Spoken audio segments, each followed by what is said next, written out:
Hi there, this is Alex, and I thought I'd go into a bit more detail on episode 3, Boom.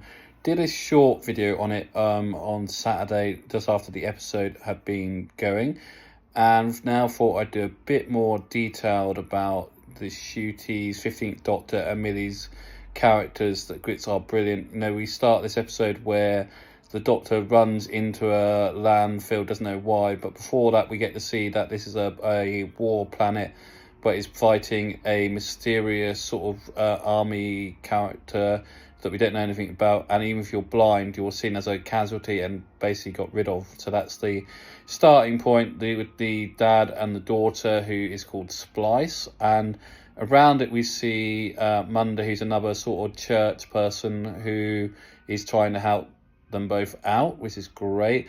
Monday is also played by the new companion Vasra. I always get her name wrong, so I apologise about that. I'll pronounce that a bit better. And we just see a great performance from her.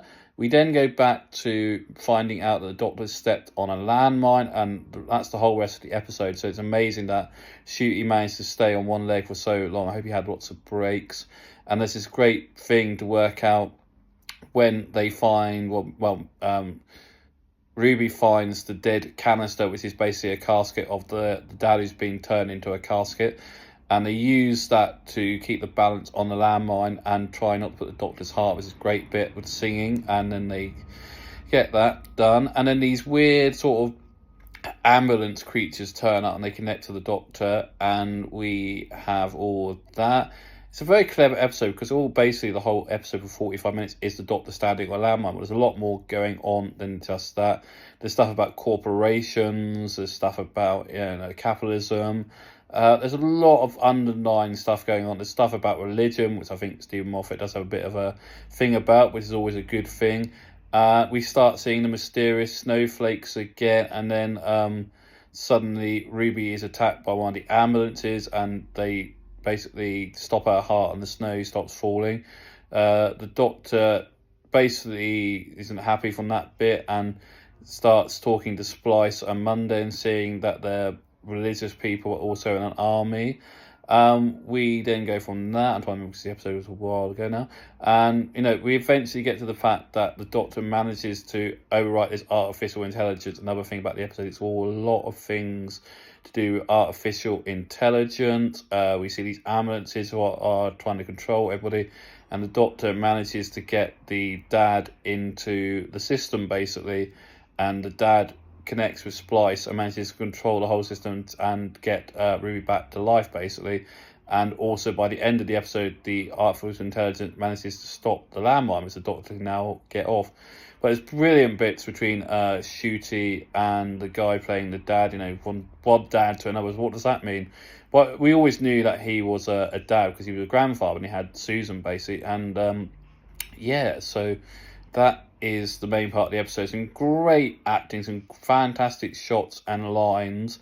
I do love the special effects, creating a whole base was only in it for about 82 seconds, using multiple motion capture cameras with the, I think it's called the volume, what Disney and Marvel used to create worlds, basically using that basically for most of it. But still having a lot of actual sets as well, creating a whole set, as I said, for 82 seconds. That took 4 weeks to make is absolutely amazing in my opinion. And then we have great lines. It's a Stephen Moffat writing everything. I personally think this is one of his best. It's not up there with Blink, but I think it's definitely around The Girl in the Fireplace. A amazing episode from Stephen Moffat. Great writing. And I cannot wait to see what he does at Christmas this year. That'd be great. He's doing the Christmas special.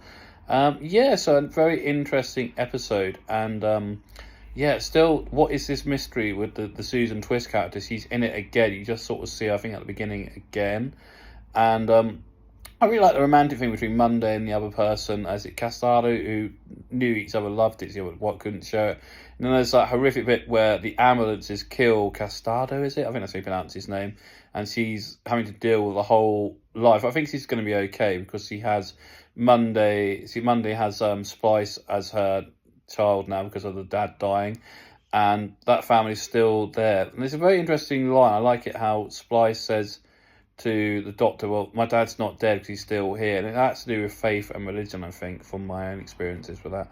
But yeah, beautifully shot story. It looks gorgeous. And the other thing that really goes all the way through it is Murray Gold's amazing music. It really punches your hearts in the right place. And I cannot wait to see these bits done live at the Doctor Who prom, which is on August the 26th, which I am going to. Cannot wait for that. So a very good episode. This is Doctor Who how it should be, in my opinion. We had 3 not very great average years with Chris Chibnall, but now we've got something much more punching. I cannot wait for this sort of horror, not having much shooty gap. I think this was the episode when he was finishing off Sex Education. It's 73 yards near. I think that's what they're calling it. I get the title wrong all the time. I think it's 73 yards near. It's meant to be a horror thing set in Welsh, and I think it's meant to be the whole sort of Welsh fairy stories coming through. Because as Russell said, he wanted more sort of fantasy and fiction in this sort of season, and I think this one is the big one. And it'll be very interesting to see how good Millie is without Shooty, though, because as I said, this was the episode coming up when Shooty obviously had to finish off all his sex education stuff and couldn't be there as much. So she think is going to take nearly the whole point of this story is going to be around Ruby Sunday, and we might find a bit more about why the snow is falling. As I said, I still think Fenric is controlling everything, but you might have different opinions. Anyway, subscribe to the channel if you're not already subscribing. I'm trying to get to 20 people. That's only 6 more by the end of May. And if you're not already liking the videos, please like this one and leave a comment. Say what you think. Tell me what needs changing. And as I keep saying, feel the love, babies.